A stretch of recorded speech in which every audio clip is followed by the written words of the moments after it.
Woo!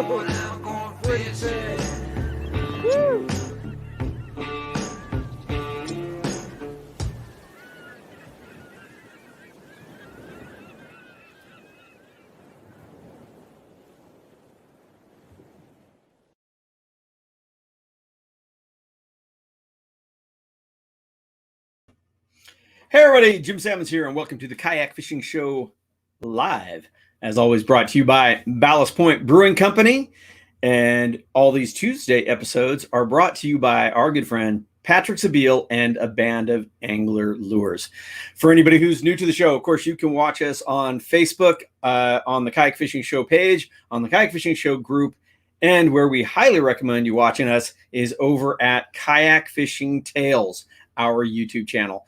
You're much more likely, if you subscribe to that channel, to get notified of our of our broadcast. So highly recommend you go over to YouTube and subscribe, hit that subscribe button. And of course, as always, we welcome your questions, comments, all that fun stuff. Every Tuesday and Thursday, we run these shows. On Tuesdays are the Jackson Kayak Years. On Thursdays are the Ocean Kayak Years, the older stuff. We generally try to have a guest on here or two with us and, swap stories about those trips and then air the full episodes. Of course, we do welcome your questions. At the beginning of these Tuesday shows, because they are brought to you by abandoffanglers.com, we have a deal for you. We got Patrick Sabile coming up here in a couple minutes, and you can have a discount for the first 24 hours. Use that code that's on the screen right there. I'm really bad at this pointing at stuff. Use that code right there for 20% off for the first 24 hours and 15% off for the remainder of the week. And that will be on all the up and down products at abandofanglers.com. And of course, everybody who joins us for, the 6 weeks and shares the broadcast. That's probably one of the most important things. Share that broadcast.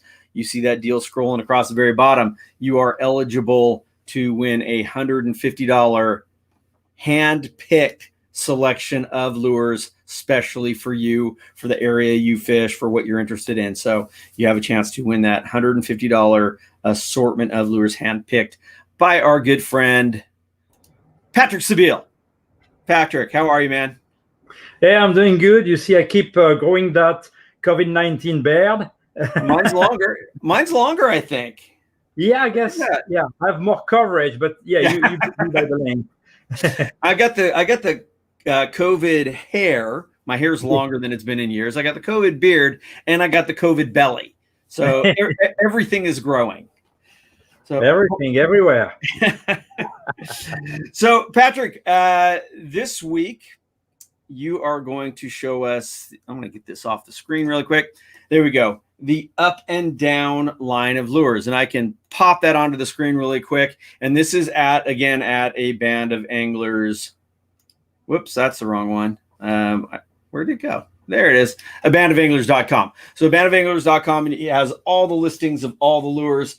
And today's, there we go, is the up and down lure. And this is such a different lure than what most people have seen. So we want to give you plenty of time to describe this lure, the thought behind it, and what you're using it for. I'm going to drop that off the screen now. I'm going to give you the full screen. Thank you. There you go, Patrick. Tell us about up and down lures. So with A Band of Anglers, we have a range of 6 different brands right now. And actually, this brand is named, here it is, Up and Down. So the Up and Down brand is mostly dedicated for vertical fishing. Whether you fish from a boat, from a dock, or ice fishing, well, vertical fishing is the big thing for that brand. I'm not saying it's just limited to that. Actually, that lure is pretty good at casting and jigging on the retrieve. But that was the origin of the brand itself and about the 2 lures I'm going to show today. So you see the name of this guy is the Rota Shad, and you see this guy is the Rota Grub. And I would like just first to emphasize the first part of the name, Rota, for rotation, spinning, basically. So when we take this guy, the Rota Shad, indeed a very different lure than what you've seen anywhere else. So the idea was to have a lure that mimics a twin duo of bait, feeding on the bottom, moving up and down together. So there is a snap where you attach the line on both models. You attach the line here. So actually there's more weight in the head than in the tails. So when you let dive this lure, I actually show you the heaviest one, which is basically 1 ounce, 28 grams. And here's the smallest guy, which is a 1/8 of an ounce. And we have 6 sizes total, so a good range. But the big thing is that when he dives the head down, and the snap here is attached by, it's easier when the line is there, actually. It's attached, to the line. So when he goes down, indeed, he goes down like this. And as soon as you lift the rod tip, he moves up like this. Let it fall down, he goes there. And that's why you have that rotation or spinning movement when you find the right cadence, where it goes up, it goes down. So you can literally keep the lure on the same place, just moving the rod tip about 2 or 3 inches, and that lure keep spinning 360 degrees, doing that without twisting the line at all, because it's totally free. If you can see on my finger, it's totally free here. So it really rotates extremely well around the snap.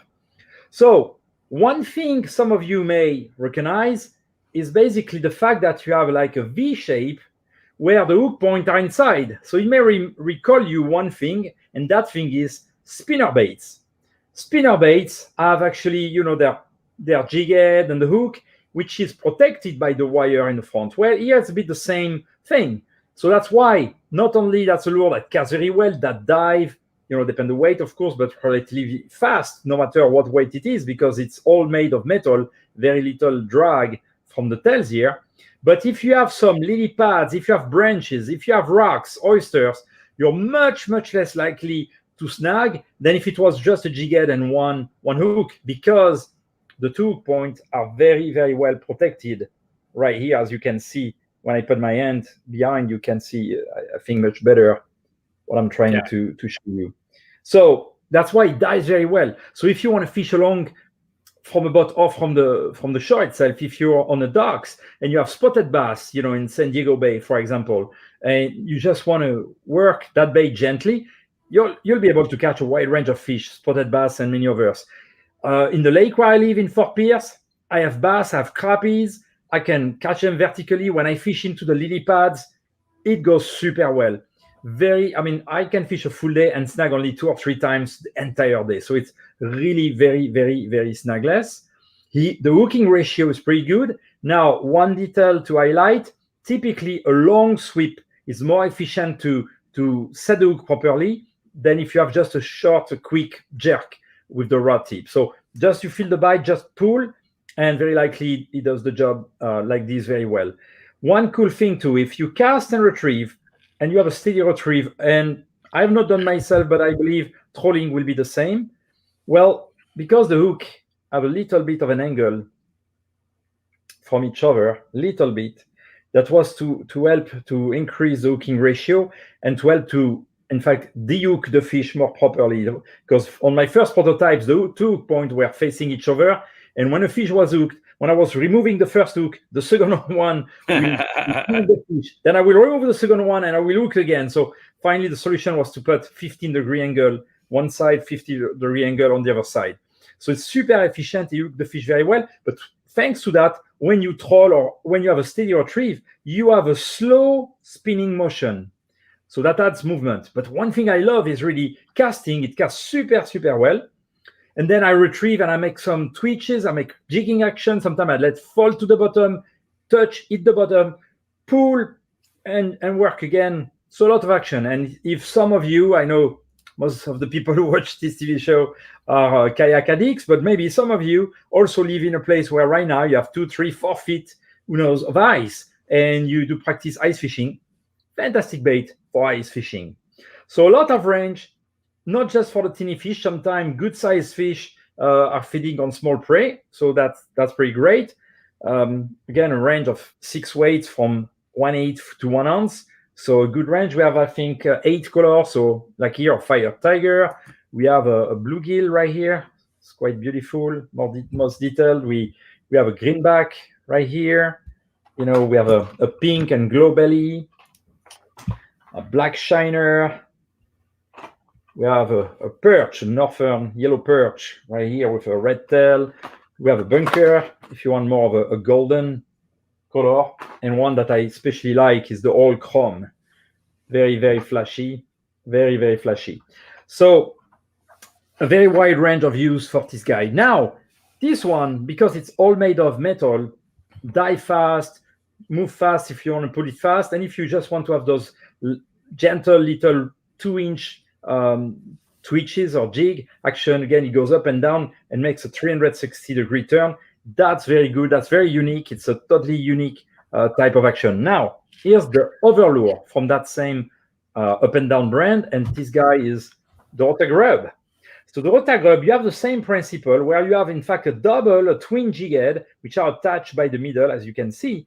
But you have the same system of 2 hooks with 15-degree angle. But what you have inside the package, and let me grab one that I opened, you have 6 soft plastic tails and grubs. And actually, there's already the hole at the end. So that means when you grab them, you just need to rig them yourself. It's very easy because you simply put the hook into the hole that already exists. You slide all the way until you feel the little resistance, and that is the moment you want the hook to exit. And now here's the first grub perfectly positioned. Now here's the second one. Again, you have the hole already made. The hook are a good wire, so don't think it's a very, very thin wire. It's not a very thin one. That's why, despite the fact that those two lures are pretty small in size, they in fact have a pretty good hook. So if you target small or medium-sized fish like smallmouth bass, walleye, and suddenly you have a pike or a lake trout that bites, you have a hook that you can rely on. Now, here's the big difference. Same thing, you can have that 360-degree action. When you let it dive, obviously, the head goes down. When you pull, it goes up. But now you have all the finesse action of the curly tails.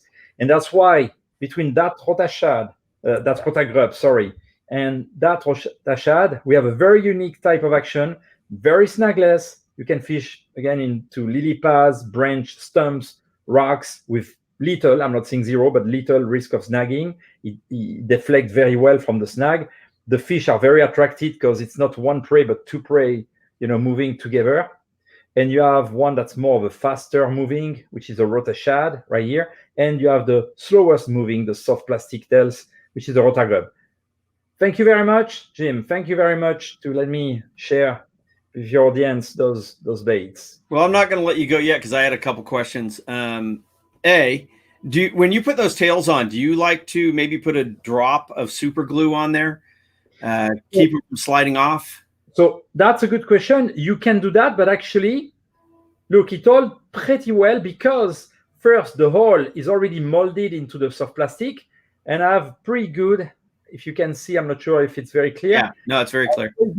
So when you put in place, really it holds pretty well. But again, I'm not against. Personally, I do a lot of super gluing, so it doesn't hurt if you want to do. And that's not soft tough material. So let me highlight that. That is a regular soft plastic. Oh, it is. Together with a dart spin, they are going to melt. Now, a quick thing about that double jig head like this, the Rota jig, actually, I call it the Rota jig when it's alone. It's perfect if you want to put 2 dart spin 3.5 instead of putting those. And now you have the 2 blade action. It goes nuts and crazy. That was good. That was my next question. Could we substitute those tails for the small dart spin? That would give an incredible amount of flash and even for the cast and retrieve. Yep. I mean that you did not send me any of these, Patrick. I think I need a package. I'm gonna have a package going your way very soon. Then please don't worry, catch us some and share with the audience. Yeah, and what I was thinking also is, and I think you did mention it, was and I'm a little distracted here. People see me looking around. I've got some construction going on at the house today, and there's a weird noise going on, and I wasn't sure if it was coming through my headphones or if it was something that was happening about. So a little distracted as always. There's always something going on here, but I was thinking again that vertical fishing, fishing the docks, when a lot of the spotted bay bass around here inside those bays, they're up under the boats and are up along the docks. And that seems like it'd be a great one for that vertical fishing for that. Mm-hmm. Definitely. And when you fish bass or smallmouth bass and you have you have a big boulder like 20, 30 feet down deep, well, you can actually let those bait eating the rock and just gliding on the rock itself, because very often you may have the bass on top, or they can be, depending on the type of activity they have, they can be on the side, on the bottom of the boulder. And when those things slide and go and fall in front of their face, that's where you can get beat. You can make pause, can do a lot of things with that.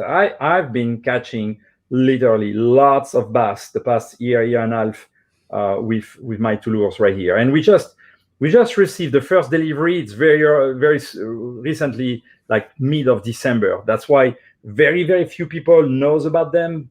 There's only a very few store at this very moment who knows about them. But if you like vertical fishing, whether you go for those spotties, or if you go ice fishing, if you go walleye, bass, largemouth, I mean, I've not tried for the calicos, but I honestly cannot see why the 1 ounce right here, when you fish a little bit light, and again, it slides so well, it don't snag much. That's right. That's the benefit of these.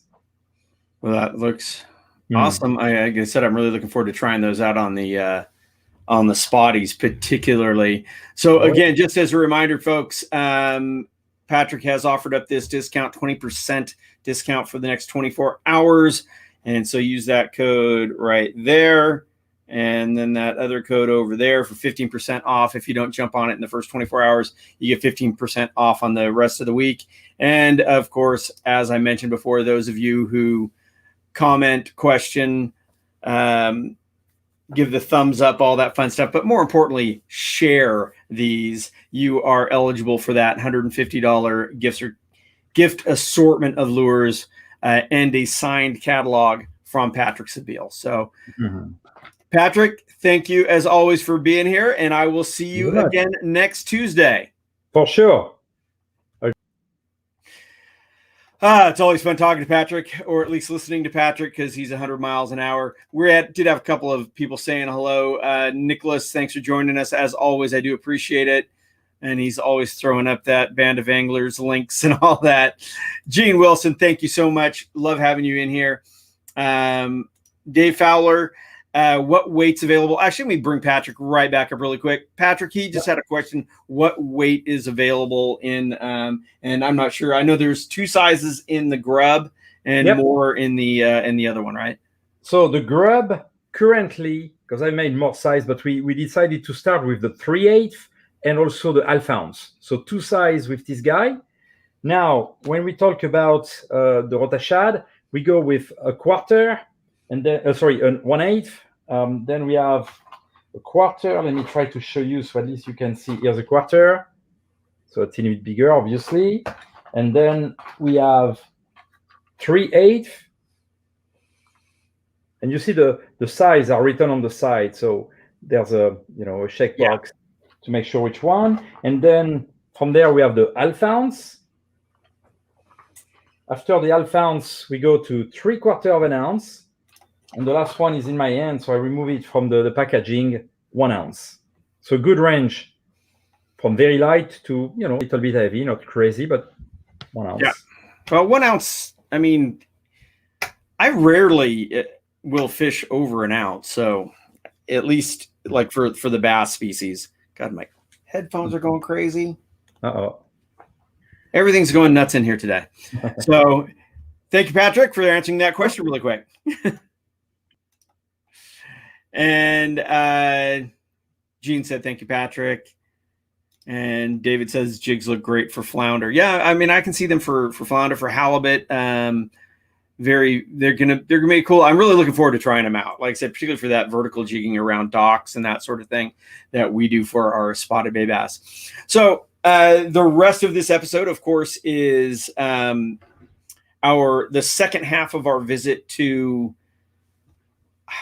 My headphones are going crazy. The second half of our visit to Aguila De Osa with our friend Esteban Gutierrez from Blackbeard Fishing Company. Esteban, how you doing, man? Your mic is muted. I got no sound from There you. go. There you go. How about now? There you go. I'm doing great, brother. Thanks for having me again. It's always a pleasure to see you. Thanks to everyone watching also. It's one of those days. So, like I said, this is part 2 of that awesome trip, our first trip to Aguila De Osa, or Aguila De Osa, or Aguila De Osa. Or B was good. The second one was good. One of those ways during the show. Aguila. Yeah. So, big roosters. I know I hooked a sail. We got Dorado. We were fishing with Dre Stroman was also with us, and he was doing some fly fishing. So, I mean, what do you find so special about that location? I mean, and I don't mean just the fishing. I mean just the whole bit. I call it the Jurassic Park of fishing, of inshore fishing. I mean, you can go out to the reefs and you can get roosterfish, cubera, snapper, amberjack. I landed a really big Goliath grouper last week when I was there. Tuna, really close to shore, Dorado, and even sailfish close to shore. So, and there's a lot more. Wahoo, a certain time of the year, the Wahoo run by is just so diverse. And you don't have to go very far. Like you said last week, you know, when we started fishing day 1, we just went kind of around the corner and right away we were on fish. And well, yeah, and in that tiny little river where there was like the pet. Oh, the big snook. That's right. There was the big snook up in there. And we're talking about monster snook. Crocs, aren't they? Monster snook. What was that? They were saltwater crocs in there, right? Yeah, we actually had to relocate one. I got to show you the video. But what happens is the boats get back to the dock at the end of the day and they start getting rid of bait and they start filleting the fish right in the dock and they just throw it on the water. So the crocs know this. They're smart. And they have the tendency to go there. But that's also where a lot of the clients from Aguila De Osa like to kayak. So every time there's a big croc in the area, it has to be relocated. Yeah, I know we got some good footage of it with the drone. I mean, like I said, it's such a cool place. I mean, we had, you know, the spider monkeys, the capuchins, all that, you know, the macaws, the toucans. I mean, it's just everything about that place is just awesome. You know, they're catching tarpon there now. And I think it's because of the construction in the Panama Canal. They have at a certain time, one time or another, they have opened the waterways, and tarpon have gotten to the Pacific side, and they're landing some big ones, and they have gone even further into the river and heading towards Sierpe, and they've landed some good 40, 50, 60 pounders. Well, I would imagine those rivers up in there, and on my last trip there, we actually did some river fishing. I can imagine that would just be some epic areas for tarpon. Yeah, and there's also a really interesting thing. December, January, February timeframe when the tides are really, really drastic. If you go into the river, there are some beaches, and when the tide goes down, the sardines go in, and the roosters like to go in there, and you could actually see them hunt. You can see their crests coming out, and they're chasing bait, and there's blow-ups everywhere. It's really neat to see, but it's only for like I said, between December and February, and you have to catch the tides just right. But it's quite a sight to see. We were there fishing one time, but the boat we were on, it had too deep of a keel. We couldn't get in deep enough. If we would have had a flat boat or a kayak, man, I kept thinking about that because that day it was pretty epic. Yeah, just having the kayaks to get up into so many of those places, like I said, up in the rivers and all that is so cool. And even like I said, even if you're not fishing, just paddling through that area is so cool. And then again, with the saltwater crocs, it's not something that a kayaker would really have to worry about. Number one, they are very wary of people, and the big ones are way, way, way upriver towards I guess as the water or as the river gets closer to the river mouth, you really don't see any there. It's very, very rare, very rare. And the only reason you see the one on the dock is because they feed it. Right. Yeah. If you're throwing that stuff in the water all the time, that's bound to happen. So anyway, let's get this episode rolling. This week on the Kayak Fishing Show, we're at Aguila De Osa in Costa Rica. We're with Blackbeard Fishing Company, Esteban and Dre, and we are chasing after big fish. rooster fish, and hopefully some billfish. Stick around. It's going to be a great show.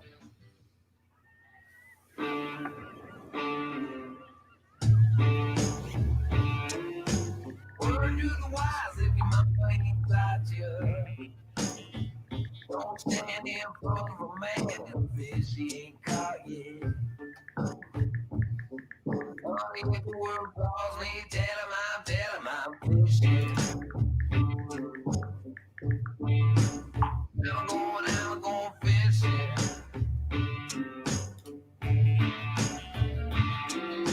Where am I headed? Where am I headed? Where am I headed? Would you like to? Where am I headed? Where am I headed? Where am I headed? Would you like to go fishing? I'm going fishing. Woo!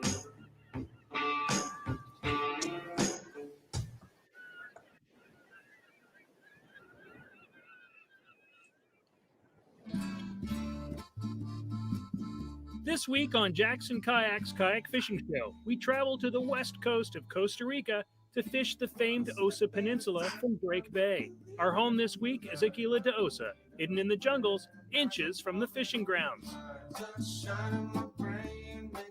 We're at Aguila De Osa, and this lodge, hotel, inn, whatever you want to call it, is situated right on the hill, kind of buried into the jungle a little bit, overlooking the water.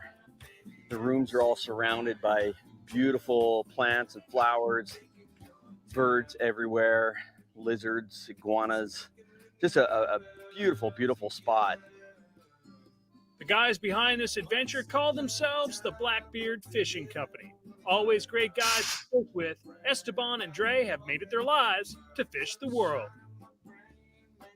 Our slogan, for example, is dream, travel, fish. And I think that kind of summarizes it all perfectly. You dream of completing your bucket list. You dream of fishing in some of the most exotic locations in the world. But you also want to travel. You want to learn the culture. You want to feel like a local when you travel. And of course, fish. So we kind of bring all those three words together in a way that nobody else does. We really do make you feel like a local. We talk to you, we teach you about culture, we share our customs, and we also try to learn new ones when we go to another country other than Costa Rica. When I arrived here, it was just breathtaking. I was like all in awe. All I could stand and look as the boat's coming up to the dock. It's just like paradise.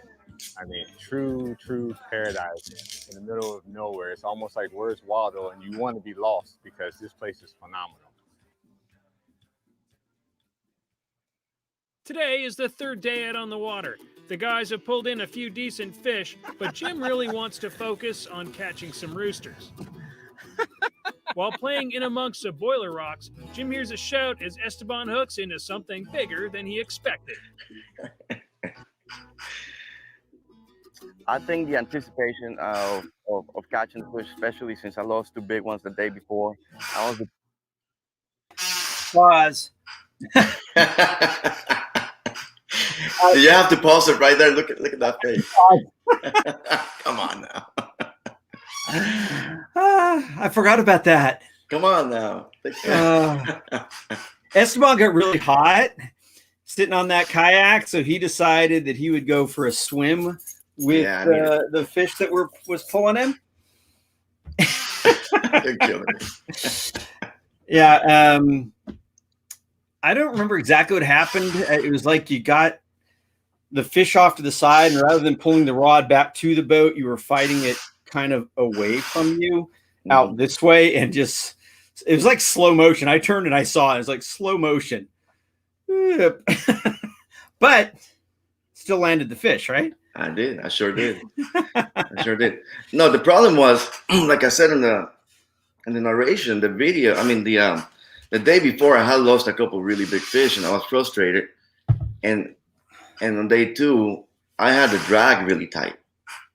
So when I hooked the fish, I started putting the crank to it. And the way these fish fight, because we're fishing on the rocks, they want to go down and they want to go to their comfort zone. They want to go and hide. So that fish, what he did, at first he ran a little bit, but then he went under and to the opposite side, and that's when he pulled me. And there was not. I mean, the drag was way too tight, and I went right along with him. Well, I just want to see it one more time. So it's like slow motion. Big one today. And I tried to hold on to the kayak like that was going to do anything, right? Right.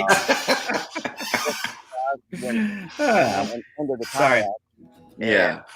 and That was an expensive fish. I lost a rod, an expensive reel, and 2 With tackle that boxes full of and I expensive. think it pulled me a good 5-10 feet. I was able to get back out. That's the important thing about having a PFD, and that's also the important thing about not kayaking alone. I was able to get help, and I got back on the boat, back on the kayak, fought the fish for another 10 minutes, and it really was an amazing catch. It kind of made my whole trip.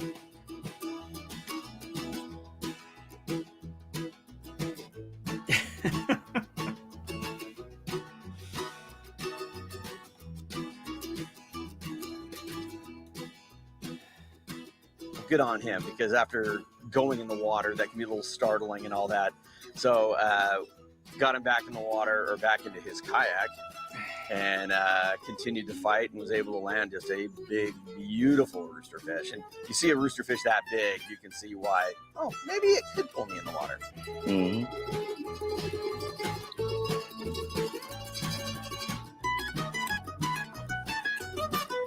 That's a big, beautiful rooster there too.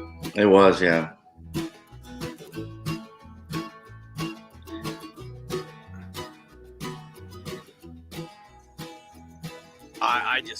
I love rooster fish. I mean, I love to catch those fish. They're an incredible sport fish. They're not particularly good table fare. So, you know, you get these big fish, you really want to do all you can to revive them. And, you know, I'm willing to do whatever it takes to revive the fish. And in the case with Esteban's fish, so I jumped in the water with it, and I've done it before with roosters, and it works. You know, it's just a matter of getting their head pointed down in an upright position and compress the air bladder a little bit so they can then swim down and be on their own. So that's what I did with Esteban's fish, and we do everything we can to revive these fish every time. This has been a great day for the crew, and it's time to head in and rest up for another long day tomorrow. Stay tuned. When we return, roosters abound in the wild waters of Costa Rica. Yeah, and I should say also, you know, I did. Man, you got the squeakiest chair. Like every time you move. But I mean, I have on many occasions jumped in the water to revive a big rooster or other fish that we didn't want to keep. And I mean, there's good ways to do it. There is, you know, having the decompression tools that will actually do it. But in this case, it's just like, do whatever you can, because they are such a good trophy fish. I actually saw a comment on another page where somebody was posting pictures of roosters, and they're like, you know, are they any good to eat? I know very few people that will eat them. I always look at it this way. If even the locals rarely eat them, then they're not all that great. So, I mean, the meat is like black. It's super, super, super dark red. And I know that it's one of those fish you have to smoke for it to taste good. Right. It kind of tastes like a pork chop. Once, I mean, if it's smoked and cooked correctly. I've had it before. Not my favorite thing. Besides, I don't like killing fish, but the locals in Costa Rica definitely like to keep them. Well, not all of them. There are 2 different schools of thought, right? There is the professional fishermen, the captains, and they really, really protect the fisheries.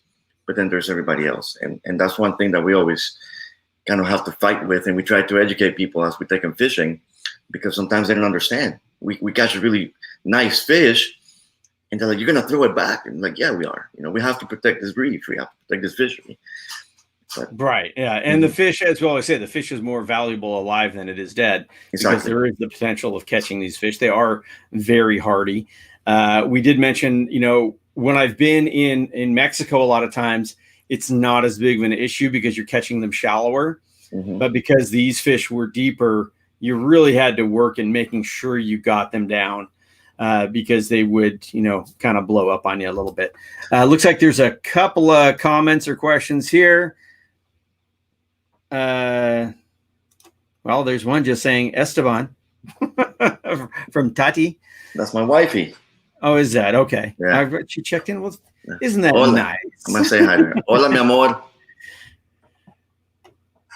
And Gene Wilson, as always. So anyway, let's keep her rolling. Maybe you'll fall in again. No, I didn't. I learned my lesson.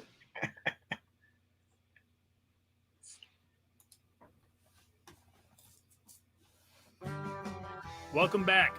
This week we're in Costa Rica, paddling the shores of the Osa Peninsula.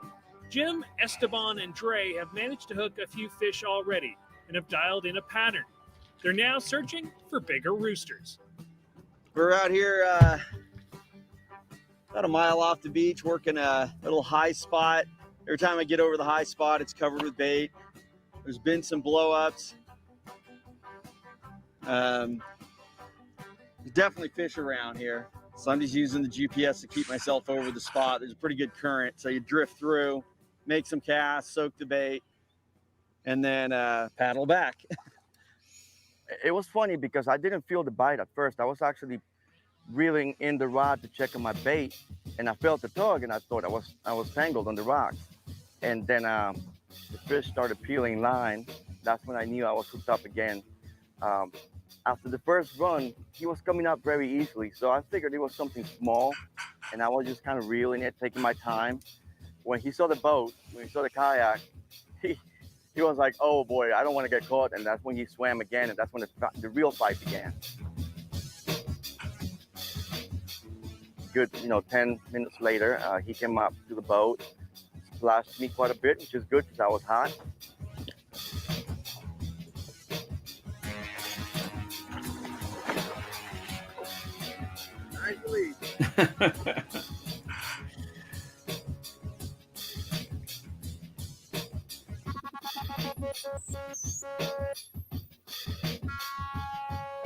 Generally speaking, when I catch rooster fish down in Baja, we're cruising along the edges of beaches, shallow water.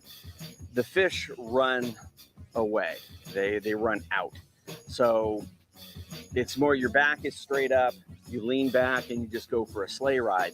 So it's a great fight because they're such strong fighters. Oh, I caught Here a baby. We're catching the roosters. I remember that one. Structure, and these fish fought more like a yellowtail, more straight up and down. So, though my second fish wasn't as big as a lot of roosters I've ever caught, it fought just as hard because the position you get put in, you're more getting hunched over and bent over, and that fish is straight down. So it's a much harder fight when they're fighting deep like that. And when I brought my fish up, honestly, I thought it was going to be a 40-pounder at least, and it was maybe 20. It's pound for pound. Pound for pound, the rooster fish is one of the hardest fighting fish. Yeah, all those jacks, your jacks are so tough. That's true. Well, we've been fishing this area for the last couple of evenings. It's been kind of an evening bite here, and I marked in a couple of structure spots. There's actually 3 of them here. 1, 2, 3. Kind of see them a little better that way. You can see my path from today going zigzagging around it. So I'm going to pause it right there just really quick because, these kayaks are down at Aguila De Osa, but, I always bring electronics because when you're fishing waters that you are just not familiar with, Mm-hmm. it is such a huge advantage when you're fishing fish that are structure oriented like that. If you're going to be vertical jigging or just, getting your bait into the right area, I can't emphasize enough, if you're going to be a traveling kayak angler, to set yourself up with a portable setup that you can mount onto any kayak. On the Kraken there, it was really easy because there's the gear track on the hatch. So it's really easy to set it up. And then one of the Yak Attack switchblade arms, they work so well as a temporary setup or just going through a scupper and setting something up for yourself. But I just wanted to just say that, this was so important because it was so hard to stay on the spot because of the amount of current. The current, yeah. The current was ripping. So if you didn't have the electronics to let you know exactly when you were back over that spot, we weren't gotten near the amount of fish we got. And we ended up getting quite a few really good roosters over those high spots right there. It made a big difference because you were the only one that had electronics. So I just kind of stayed close to you. I know. I kept trying to get away from you. Far enough. But there are some parts where you were hooked up. And I remember I even went under your line. Remember that one? Yeah. I had to get like really right next to your kayak and push you away. But if you didn't have that, I don't think we would have been as successful as we were. It does make a big difference. Right. Because even with the guide boat, and the camera boat there, and those guys, it's still not the same as having that signal, right? Knowing exactly where you are. So exactly. I said, if you're going to be a traveling angler, if you're going to go to these places, set yourself a little portable fish finder for the kayaks, and you will not regret it at all. By marking in the spot, I'm able to keep going back to the same spot where that structure is. And then on the right-hand side, I got a split screen. So on the right-hand side would be my fish finder. Right now I have it in regular fish finder mode. It's showing the water temperature of 87 degrees, 61 feet of water, little bait down near the bottom. So having that tool really has made the difference. It made the difference in me getting fish today, and it made the difference in me getting fish pretty much every day, whether it's seeing the fish on the finder or being able to stay on the structure spot so you can get those fish that are around there. So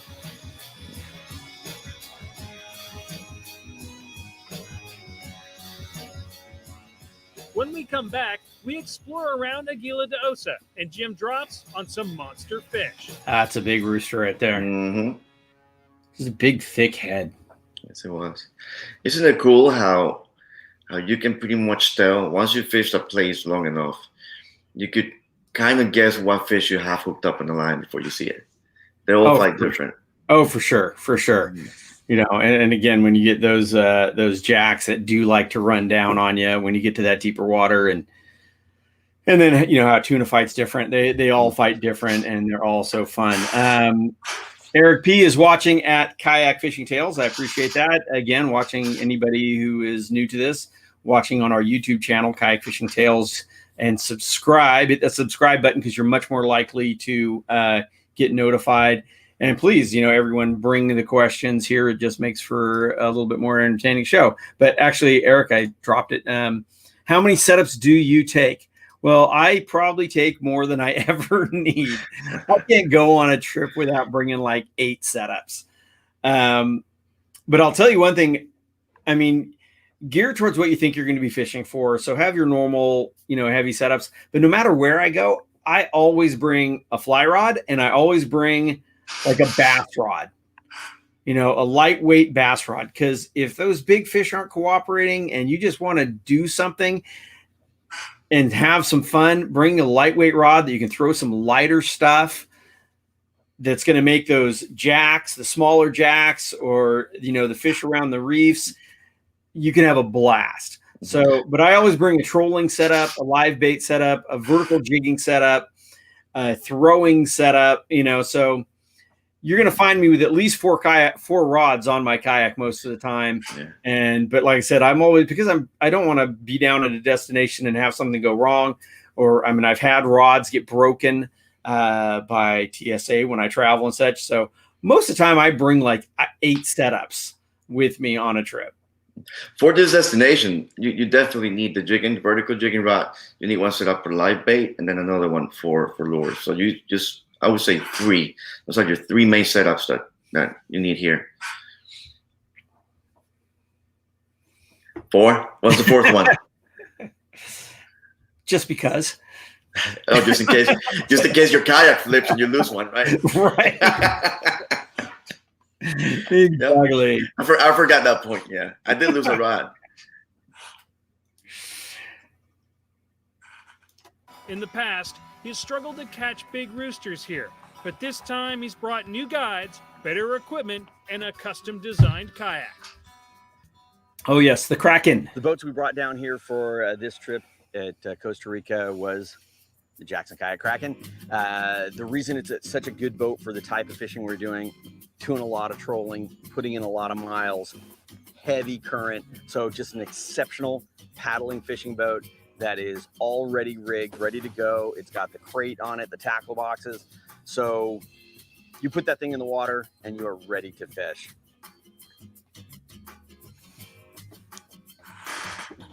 So what would happen when we were paddling into current trolling, the fish would hit, and then so you would grab your rod and you were drifting towards it. So it would hit and then it would immediately go straight down. So There we we're are. Getting constant Outward, yep. up on the surface. So it was swimming There's a little down, push and off. some of the air bladder issues were happening. But I had this incredible Get out of fish. here. And I mean, these fish, I don't know. I don't know if it's because they're used to swimming in this really strong current, but they just feel stronger than roosters I've caught in the past. I mean, they're just brutally strong. Okay, I'm going to pause right there if I can hit the button. I'm going to pause. And where we are, bring us back up. And I'm going to bring Patrick Sabile up because this guy has caught more fish than anybody I know, anybody else knows. And I just wanted to ask you that question. Have you found that when you catch like the same species at a different location, say they're at a place that is more known for really strong current or that sort of thing, that you will get just at this place, this particular species happens to be stronger here than it is at another location?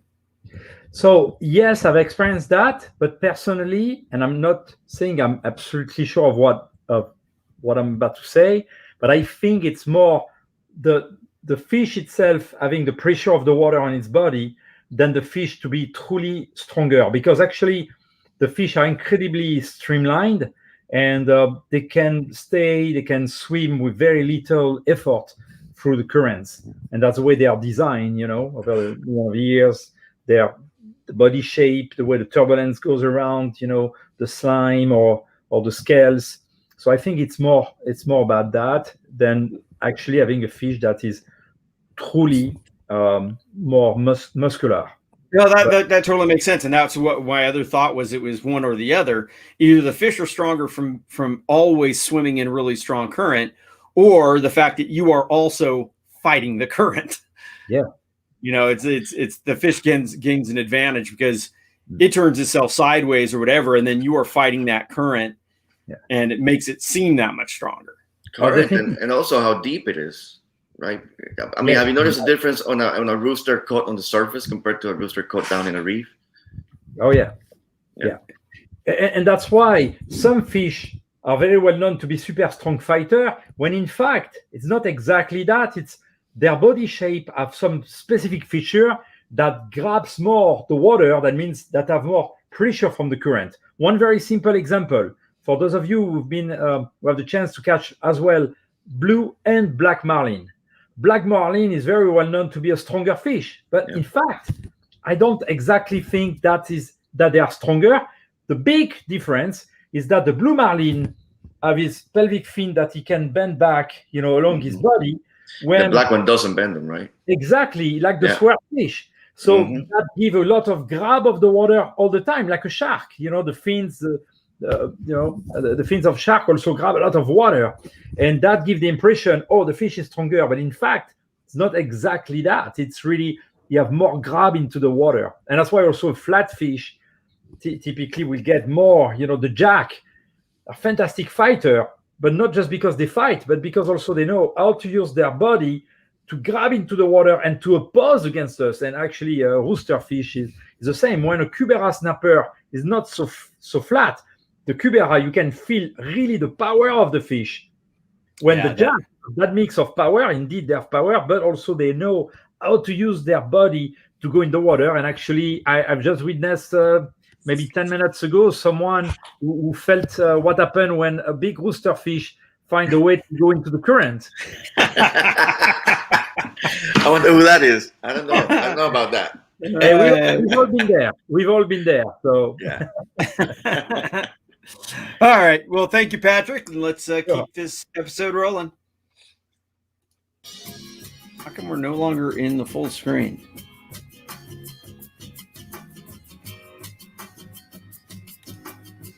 What is going on here? There we go.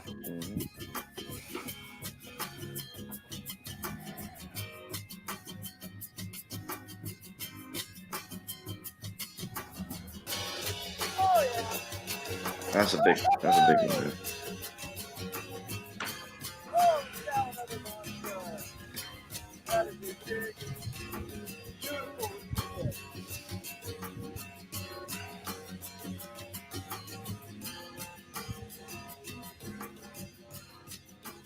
Didn't want to have to physically swim again like I did with the prior big rooster. I didn't want to have to swim this one down. So, take advantage of the resources you have. We have the camera boat there.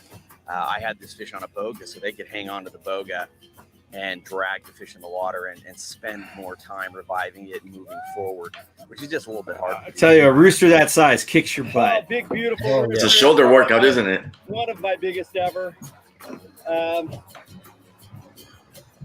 But these fish, because they're catching them a little bit deep, they're kind of blowing up on us. So I'm going to have the boat come over so they can pull it and give it a chance. I really don't want this fish to die. I really want to revive it.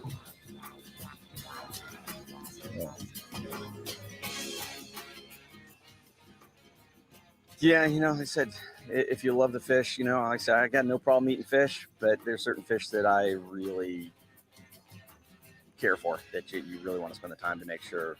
I mean, that's an old fish, and I want to make sure they're still around. And there's Dre with his buggy whip.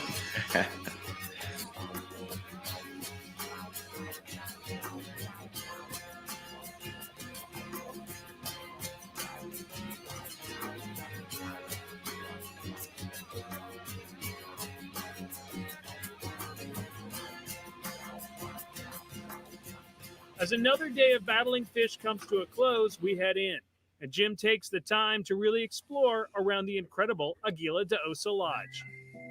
I have never experienced service like this at a location.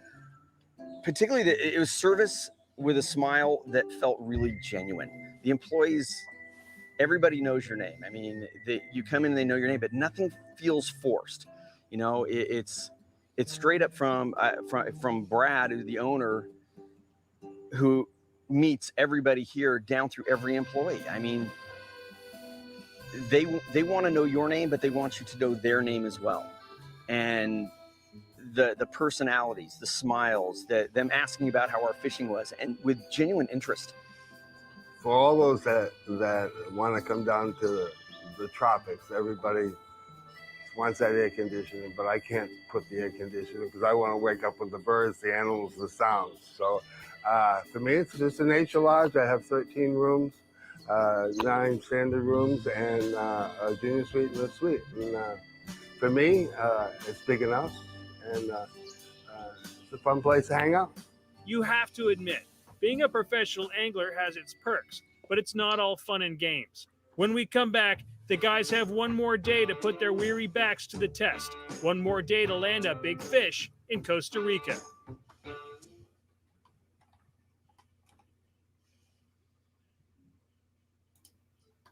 Welcome back. It's the final day for Jim and his crew in Costa Rica. The guys are beat up after 5 solid days on the water. Not one of them is willing to give up. Big roosters are being caught, and today is their last chance at glory. The guys that we're working with are talking about, the bull sharks here and all the white tips and reef sharks. So I always make sure to bring my Shark Shield. And Shark Shield basically is an electronic shark deterrent.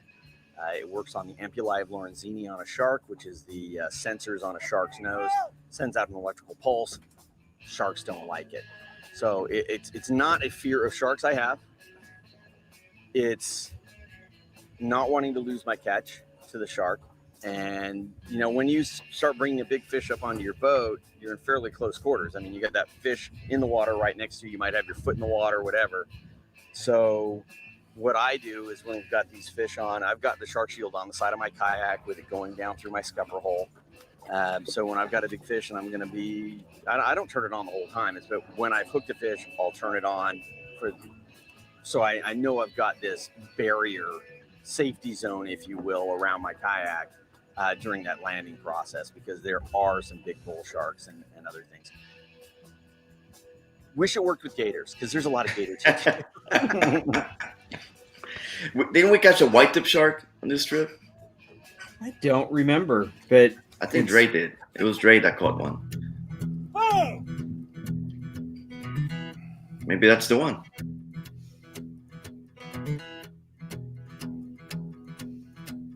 the rare time you can got a spinning rod in his hand. Oh, he would be ashamed to see this right now. He hated it.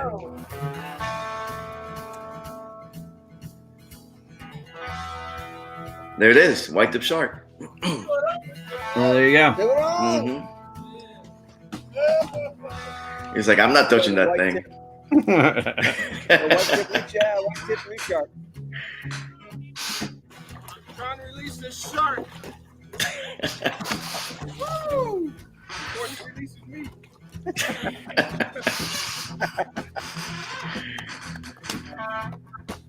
Yeah, that was a good sized shark. Oh, is that a Dorado? Or is that a jumping rooster?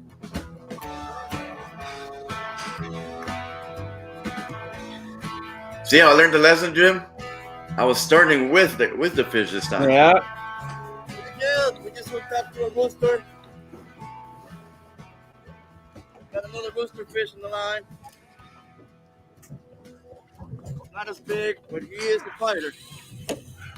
And it doesn't happen very often, but once in a while you get those roosters that will just sky. I mean, most of the time they just hit and go, but every once in a while I've had them go freaking 15 feet in the air. Yeah. Yeah, that was pretty cool to see. I didn't know they did that until then.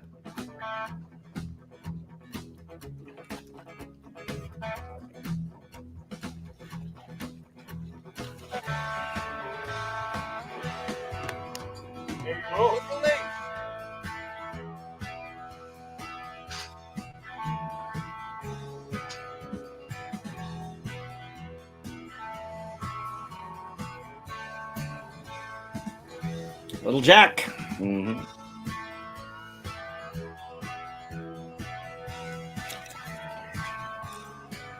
Boom. Woo. On that bait wraps. You did a lot of jigging on this trip. I remember As that, the right, guys Jim? look up in Yeah. the sky, the weather begins to turn, and they know it's time to paddle in. Costa Rica provided an incredible adventure, and it's time to head home. Well, we've got quite a storm coming, so that's going to have to wrap up our last day here at Costa Rica. Cannot thank our host, Brad, from Aguila De Osa enough. What an amazing place. If you get a chance to visit Drakes Bay and Aguila De Osa, you got to do it. Of course, got to thank the guys from Blackbeard Fishing Company for fishing with me and just being great company. Check them out. They do fishing all over the place. You won't regret fishing with those guys either. Thanks for watching. We had a great time. You remember that storm that came Oh my through? God. That was crazy. And we got back up to the rooms, I remember, and it was like like the world was exploding. Like the lightning was like right over our heads. Mm-hmm. That was one of the nastiest storms. And we wanted to fish until the last minute, and it was dramatic because we were kind of competing that last day, you and I, and we did not want to go back on the boat. And they kept telling us, "You guys got to get out," and we just kept paddling and trying to see who could catch one more. Right, and right. And we both did. Yeah, but the thing is, awesome. I mean, that's the one thing. I mean, I will say is like fishing in the rain, no big deal, but lightning, you don't want to be out on a kayak in lightning. And I have been where my rods started to buzz. Oh yeah. Because of the static. I had one time I was in Mexico and I was paddling and I'm like, what's that noise? And it was like the higher I lifted my paddle, it was going zzz, zzz, wow. Zzz. And I paddled by this Pongero, and he was, because the tuna fishing was just going off. And he's standing on the front of his boat, just rod fully bent, and his hair is all standing on end like this because there was so much static in the air. It was just crazy. Jonathan asked, was this back in 2019? No, this was back in 2015, I think. 2016 or 16. Yeah. Yeah, it's been a So while. because I've been back there a couple of times since then. So that's kind of it on the questions. But Patrick, thank you again for joining us, and we'll see you again next Tuesday. What do we know what we're talking about? Which one you got up and down? Oh, next week, Oceanborn. So yeah, those are so innovative. The poppers and the castability on these lures is absolutely amazing, and I'm really looking forward to talking to you more about that. Esteban, if people want to check out you still doing the Blackbeard Fishing Company stuff? Yeah, absolutely. We're actually going through a restructuring right now, and we changed the name, but I'm not going to release it yet. But I took the pandemic, all of last year as an opportunity to rewrite the business plan and refocus on some new destinations. Oh, cool. And we got some pretty cool things coming up. So there's going to be a new website, new Facebook page, new Instagram page, and new logo, new name. Everything is brand new. Well, you've been on several shoots with us, so I know I'm going to have you back on here as a guest as we air more episodes. So thank you, guys, and I'll see you soon. And I'll see you, Patrick. I will see you on Tuesday. Thanks for having me, Jim, and thanks to everyone watching. I really appreciate it, and hope you guys have a blessed day. Take care. Bye. So again, as a reminder, folks, here are those discount codes for a band of anglers. Again, that is at abandofanglers.com. But check out those discount codes right there. And again, if you comment, you don't have to do it necessarily during the show, but if you comment afterwards and you share it, that's the main thing. Share these episodes, then you're eligible to win that $150 gift assortment of lures picked out by Patrick Sebile specifically for you. Now, tomorrow, I have a special show tomorrow. Normally we're on here on Tuesdays and Thursdays. Tomorrow, I'm going to be joined by David and from NRS, as well as NRS teammate and Jackson Kayak teammate and a good friend of mine, Jameson Redding. We're going to have a special show tomorrow. We'll be giving away a Varial hoodie from NRS. We're going to learn about NRS and all their great products. If you're a paddler, a kayaker, a kayak fisherman, they pretty much have everything for you. They've got the inflatable kayaks, but more importantly, they have the great PFDs and the great clothing, the awesome hat that works with my green screen. So a special show tomorrow at 2 o'clock. So the same time, 2 o'clock Pacific. I hope you can join us in order to be eligible to win. Again, you are going to need to comment and share that broadcast, but we hope you can join us for that special show tomorrow. And then again, we'll be back again on Thursday as well. So a lot of cool stuff coming up. I appreciate you all joining me here every week. And please, again, share it with a friend and watch over at Kayak Fishing Tales and subscribe. If you are going out on the water, and we've got nasty conditions here in San Diego, but if you are going on the water, please remember to always wear your PFD and keep your paddle right side up. Y'all take care.